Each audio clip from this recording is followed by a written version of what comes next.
মানুষকে শাস্তি দিয়ে নয়, তার মাথার ভেতরে চিন্তাটাই যদি বদলে দেওয়া যায়, তাহলে এই ভাবনাটাই খুব অদ্ভুতভাবে উঠে আসে সত্যজিৎ রায়ের হীরক রাজার দেশের সিনেমায়। গল্পে হীরক রাজা শুধু রাজ্যের সম্পদ আর প্রজাদের শ্রমের উপর নিয়ন্ত্রণ রাখেন না, তিনি চান তার বিরুদ্ধে যেন কেউ প্রশ্ন না তোলে।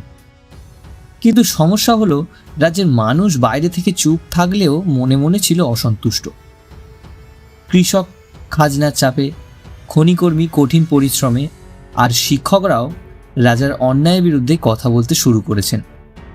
রাজা বুঝতে পারেন শুধু শাস্তি দিয়ে এই অসন্তোষ পুরোপুরি দূর করা যাবে না।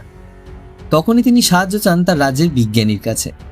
বিজ্ঞানী মশাই রাজাকে নিয়ে যান তার গোপন গবেষণাগার, অর্থাৎ যন্তর মন্তর ঘরে। সেখানে নানান রকমের যন্ত্রপাতির মধ্যে বিজ্ঞানী রাজাকে দেখান তার বিশেষ আবিষ্কার, মগজ ধোলাই যন্ত্র। এই যন্ত্রের ধারণা ছিল মানুষের নিজের চিন্তা আর প্রতিবাদের জায়গাকে দুর্বল করে দিয়ে তার মাথায় রাজার কথা বসিয়ে দেওয়া। অর্থাৎ মানুষ শুধু ভয় পেয়ে রাজার কথা মানবে না, বরং শেষ পর্যন্ত সেটিকে নিজের সত্যি বলে বিশ্বাস করবে। আর সিনেমায় এই জায়গাতেই কিছু ছড়া খুব গুরুত্বপূর্ণ হয়ে ওঠে। মগজ ধোলাইয়ের পর মানুষের মুখে বারবার শোনা যায় রাজার শেখানো কথাগুলো, যেমন বাকি রাখা খাজনা মোটে ভালো কাজ না, ভরপেট নাই খাই, রাজকর দেওয়া চাই।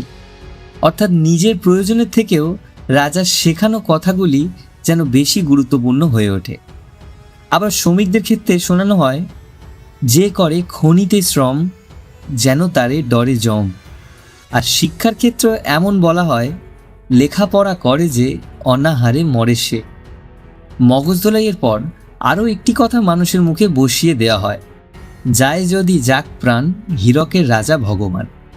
অর্থাৎ রাজাকে শুধু শাসক হিসেবে নয়, প্রায় ভগবানের মতো মেনে নেওয়ার মানসিকতা তৈরি করা হচ্ছে। এই ছড়াগুলো আসলে সিনেমার একটা গুরুত্বপূর্ণ দিককে তুলে ধরে।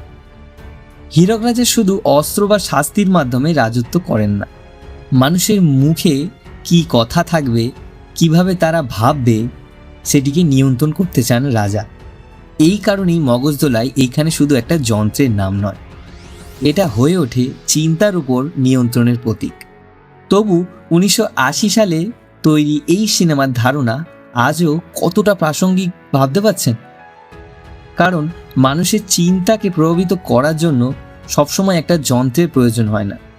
বারবার একই কথা শোনানো, ভয় তৈরি করা, প্রশ্ন করার সুযোগকে বন্ধ করে দেওয়া, এই সব ধীরে ধীরে মানুষের চিন্তাকে প্রভাবিত করতে পারে। আর এইখানেই সত্যজিৎ রায় এবং হীরক রাজার দেশের আসল কৃতিত্ব। একটি রূপকথার মতো গল্পের মধ্যে তিনি এমন একটি সমাজকে দেখিয়েছিলেন যেখানে রাজা শুধু মানুষের উপর ক্ষমতা রাখতে চান না, মানুষ কি করবে সেটিকেও নিয়ন্ত্রণ করতে চান। তাই এত বছর পরেও যন্তর মন্তর ঘর আর সেই মগজ ধোলাইয়ের দৃশ্য আমাদের মনে করিয়ে দেয়, কোনো মানুষের মুখ বন্ধ করে দেওয়াটা যতটা ভয়ঙ্কর, তার নিজের মতো করে চিন্তা করার ক্ষমতাটা কেড়ে নেওয়া তার থেকে বেশি ভয়ঙ্কর। আর শেষ পর্যন্ত সেই নিয়ন্ত্রণের বিরুদ্ধে মানুষ যখন জেগে ওঠে, তখন শোনা যায় সেই বিখ্যাত প্রতিবাদের স্লোগান, দড়ি ধরে মারো টান, রাজা হবে খান খান।